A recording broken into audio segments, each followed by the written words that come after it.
All right, what's going on, you guys? Brian here, and this is my WWE SmackDown quick recap for what happened on tonight's episode of SmackDown. A couple of news bits to talk about, as well as to mention. Number one, according to Dave Meltzer of the Wrestling Observer, The Undertaker will be competing at WrestleMania, and his opponent is going to be AJ Styles. Of course, AJ expected to return at Super Showdown, where he'll be competing in a gauntlet match for a trophy.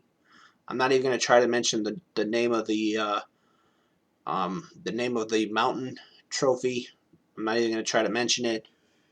So that's going to be interesting to see if that really does happen. Also, Kathy Kelly, who has been doing a lot of interviews down in NXT. She also hosts the pay-per-view watch-alongs that they do on their YouTube channel, WWE's YouTube channel. Plus, she does a lot of interviewing for the company. She announced that she's going to be leaving, and that Sunday's NXT Takeover Portland event is going to be her last day. And then, according to a report by Justin Barrasso of Sports Illustrated, Andrade might be losing his U.S. Championship when he comes back from his suspension. So Andrade is another individual involved in that gauntlet match at Super Showdown.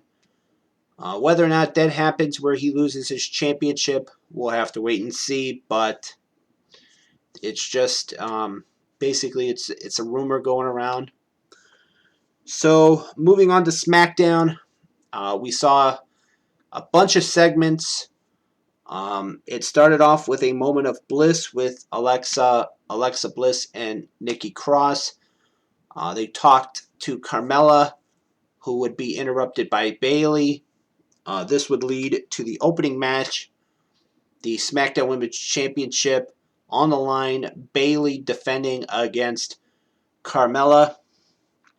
Carmella earned this opportunity last week in a Fatal 4-Way. Pretty good match.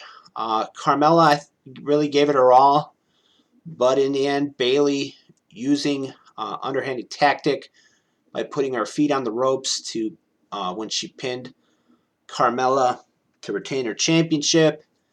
Afterwards, Bayley would be left laying by Carmella and Naomi, who both won an opportunity at that championship.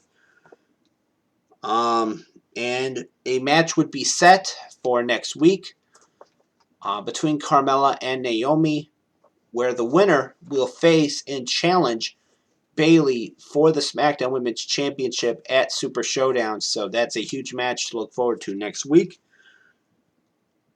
Sheamus took on Apollo Crews and Shorty G in a 2-on-1 handicap match. Sheamus picked up the win in this one with the bro kick on Apollo Crews. They had an interview with Hulk Hogan live in what they said from his home in Tampa, in Florida, I should say, but it looked like he was at his store. He would talk about the upcoming Universal Championship match between Bill Goldberg and the champion, The Fiend, Bray Wyatt. He would then be interrupted by a paid announcement from the Firefly Funhouse, and it was done in classic NWO fashion. Bray Wyatt would come in acting like Hulk Hogan, playing the belt like a guitar. I'm trying to see what else here. Pretty funny segment, especially when Bray was acting like Hulk Hogan. He would then make it clear that, you know what, if Hulk's not careful, he may be next to be attacked by The Fiend. And that was pretty much it. We had an in-ring segment involving Cesaro and Sami Zayn, who were giving a who were going to do a protest concert. Cesaro had a drumstick and a cowbell, and their segment would be interrupted by Elias, who would then say, "Go ahead, play your song," and the crowd started getting after Cesaro about wanting the cowbell, which would cause Cesaro to throw it aside and not give the crowd what they wanted. So this would lead to a fight between Cesaro and Elias. Sami Zayn got involved. It wasn't a match, it was just a fight. Strowman would make the save, and that was pretty much it for that. Mandy Rose and Otis's Valentine's Day date didn't happen. It wound up being interrupted or interfered with by Dolph Ziggler. In what was, an okay segment. And then in the main event, it was Miz and John Morrison taking on Roman Reigns and a mystery partner, which turned out to be Daniel Bryan. Reigns and Daniel Bryan would pick up the win. Afterwards, King Corbin, who had been banned from competing on SmackDown, wound up buying a ticket.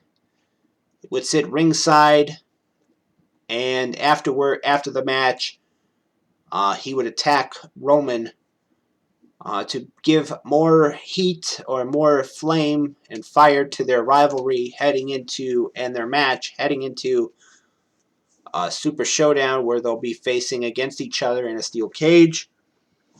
Of course, the reason why Corbin was banned was because of what he did last week, attacking a production truck member and also dumping a drink on a fan. So that was pretty much it for SmackDown. Not much of an episode here. A lot of segments, only 3 matches. Hopefully they improve next week. They did announce that Goldberg is going to be live on SmackDown next week. Whether does that mean he's going to be live in the arena or live via satellite? We'll have to wait and see. But this week's episode, not really that great. I mean, I thought that the main event was good, and I thought that the women's title match was good, but that was pretty much about it. So, with that being said, this has been my SmackDown recap. As always, I am Brian, and thank you for watching.